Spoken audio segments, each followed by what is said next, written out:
Ahojte, moje meno je Rage a dnes sa pozrieme na top 5 vecí, ktoré si myslíte, že dokážete urobiť bez problému. No ale ak ste ako väčšina iných ľudí, budete mať celkom dosť veľký problém tieto veci uskutočniť.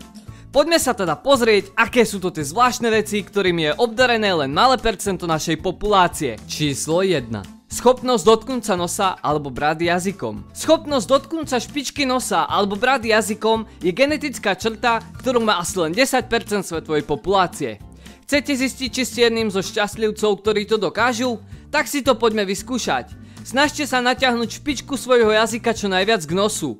Hornú peru presunte za horný rad vašich zubov a spodnú peru použite ako pomocníka pri ohýbaní jazyka cez vrchnú peru. Nezabudnite, že nie každý má túto schopnosť a preto ak vám to nejde, nesnažte sa jazykom dotknúť nosa za každú cenu. Číslo 2. Paralizovaný prst. Ohnite váš prostredník tak, ako vidíte na videu. Položte svoju ruku na stôl, potom zdvihnite palec, ukazovák a malíček. Jednoduché však? Dobre, tak teraz skúsme niečo zložitejšie. Pokúste sa zdvihnúť váš prsteník. Máte s tým problém? Je to spôsobené tým, že šľachy na prstoch vašej ruky sú od seba nezávislé. Teda na výnimku prostredníka a prsteníka. Práve tieto dva prsty majú šľachu spoločnú. Takže pokiaľ je váš prostredník položený, nemôžete hýbať svojim prsteníkom, čo vyvoláva pocit, že váš prsteník je paralizovaný. Číslo 3. Schopnosť štekliť seba samého. Každý z nás má určite aspoň jedno alebo viacero miest, ktoré je náchylnejšie na dotyk viac než tie ostatné. No málo kto sa dokáže poštekliť sám.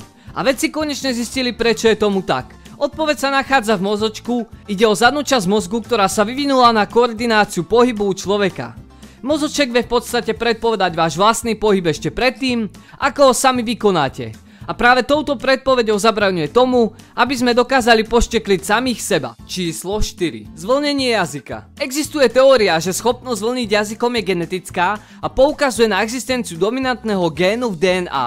Tento trik bol často používaný ako test na objavenie dominantného alebo submisívneho génu u človeka. Avšak nedávne zistenie vedie k výsledku, že oba gény, ako aj prírodné faktory hrajú rolu v možnosti zvlnenia jazyka. Tak čo, dokážete jazyk zvlniť aspoň na jeden spôsob? Číslo 5. Udusiť sa zadržaním dychu. Áno, je vedecky dokázané, že je nemožné sa udusiť zadržaním vlastného dychu. Každý z nás má totiž reflex, ktorý nás núti vzduch z plúc a nahromadené plyny ako oxid uhličitý a dusík vydýchnuť bez toho, aby sme to dokázali ovládať. No existuje pár výnimiek, ktoré dokážu tento reflex potlačiť. Čo sa však stane, ak dých zadržíte príliš dlho? Vo výsledku vo vašom tele dojde k nedostatku okysličenia mozgu a človek môže stratiť na pár sekúnd vedomie. Ešte predtým ako skončíme, dole v popisku sú moje sociálne siete, ako je napríklad Instagram a Facebooková stránka, takže určite lajkujte, sledujte. Ja dúfam, že sa vám dnešné video páčilo, ak áno, video zdieľajte, odoberajte môj kanál, hoďte like, poprípade môžete komentovať. Ja sa s vami lúčim a čaute.